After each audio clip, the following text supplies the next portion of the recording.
नमस्कार.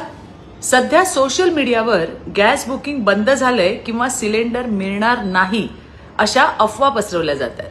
पण सर्वात आधी एक गोष्ट स्पष्ट सांगते, गॅस बुकिंग बंद नाही.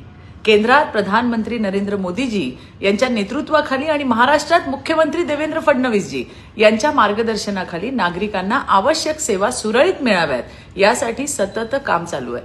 गॅस कंपन्यांनी फक्त बुकिंग समोर एक नियम ठेवलाय.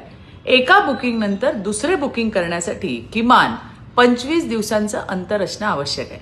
त्यामुळे कधी कधी 25 दिवस पूर्ण झाले नसतील तर बुकिंग होत नाही आणि त्यातून बुकिंग बंद झाली अशी चुकीची अफवा पसरते.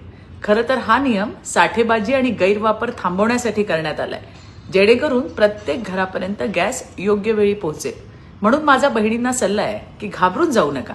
25 दिवसांची मुदत पूर्ण झाल्यावर वेळेत बुकिंग करा आणि फक्त अधिकृत ॲप्स जसे इंडेन, HP पे, माय LPG किंवा अधिकृत व्हॉट्सअप नंबरवरूनच बुकिंग करा. अफवांवर विश्वास ठेवू नका, चुकीची माहिती पुढे पाठवू नका. योग्य माहिती देणं ही आपल्या सगळ्यांची जबाबदारी आहे. धन्यवाद. जय हिंद, जय महाराष्ट्र.